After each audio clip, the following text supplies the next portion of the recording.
Hi everyone, Katie here. Welcome back to another layout video. Today I am joining the Scraptember 30 Days of Sketches from Christie's Beautiful Life. You can see the day 14 sketch up there in the left corner. And I am working with some pictures from my trip to Peru, and they are of some fuzzy little critters. Most of them are llamas. They were the first llamas that we saw in Peru. And they had this little venue lunch space where we went and had lunch one day. And it was really neat. And we enjoyed finally getting to see them, as we were looking forward to seeing them when we got there. Now, you can see the sketch in the top left corner. It has, maybe like one big photo, maybe two, and they're circular. So clearly, I'm already not following the sketch very well by having 4 photos and none of them are circular. But I decide that I can still make it work. So I am going to do a little bit of mixed media in the background. This is a stencil that I got from Obed Marshall, the Buenos Dias collection. There's a pack of 3 stencils in that size, and then this one, as you can see, is just like a grid. So it only takes up, I think it's a 6-inch stencil, but I want it kind of in the middle, so I am going to have to pick it up and move it, but that is okay. I am pushing my Vicky Bouton Creative Effects in the iridescent glaze through the stencil, and I'm not doing it perfectly, and that's intentional. I want it to be, a little bit wonky and that kind of rustic, I guess, distressed, unfinished look. So I think I achieved that fairly well. I know, unfortunately, that having so many photos, I am going to cover up quite a bit of the mixed media, but that's okay. It's going to give me the effect I want, and that's what's most important. Also important, always clean up your stencils. I don't know about you all, but I can easily ruin a stencil or something just by not cleaning it up, because the mixed media really hardens on there as it solidifies. Now I'm trying to let my mixed media dry as I matte all my photos. I just use black just to help the photos pop a little bit. I already have a colorful background, so I feel like black is the best way to go. Now you can see I'm using a corner rounding punch. This punch is from Creative Memories, and it's rather old, but that's okay, it still works. And I am punching both the photo and the photo matte. I think this just gives it a nice complete look. And I know this is not a revolutionary technique by any means, but sometimes I do like to punch just the photos and then not round the corners. I don't know, I think it kind of gives a little vintage look. But that is not what I'm going for here. As you can see, rounding all the edges, kind of trying to give a nod to the sketch, how they are circular in the sketch.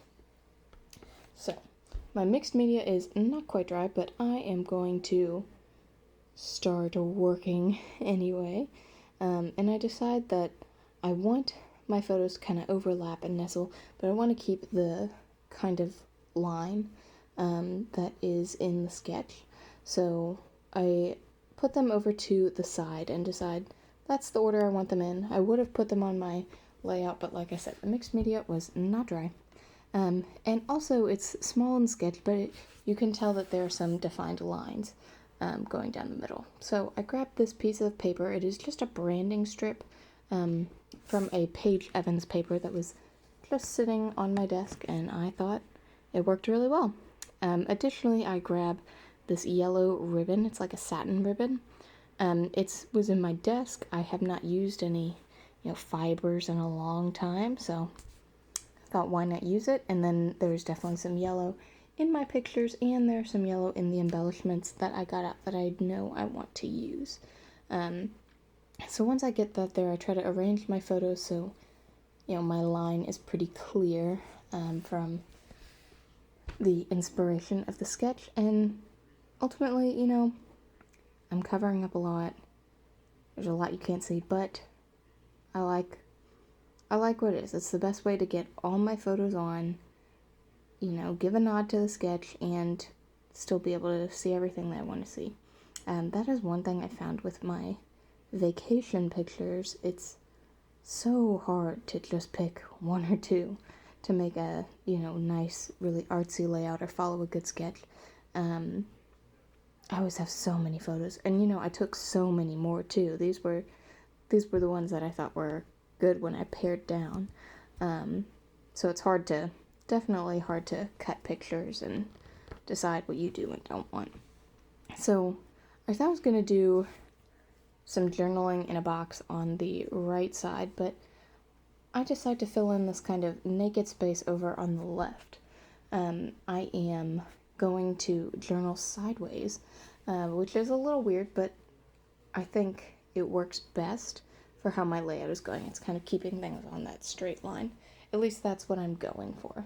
Again, totally deviating from the sketch here, but I'm making it work for me, and that's what's important to me, so I'm happy to do that. Let me tell you, it's hard to write on a paper with wet mixed media when you don't want to drag your hand right through it all. So that was a little tough, but it worked out. Just wrote about meeting the llamas and how it was a lot of fun.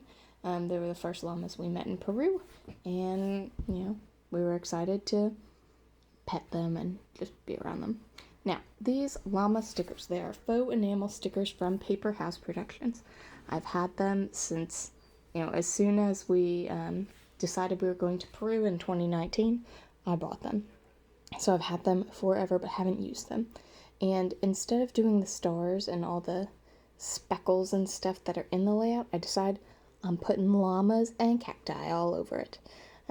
We definitely sell a lot of both of those. So I used this entire sheet of stickers on this one layout. And you know what? Normally this is not something that I would do. I wouldn't just take all these little stickers, especially, animal stickers, and put them all over. But in this case, I felt it was appropriate, and I wanted to use the stickers. Now, I try to do a gold border around the edge with my gold pen, but it is so dried out. I mean, I can't even tell you how long I've had it. So I end up tossing that marker, and I get out my 8-point, just like black journaling pen. So it's a pretty thick pen, and I make almost like faux stitching lines around the edge, and I think that kind of gives the edges a little more definition.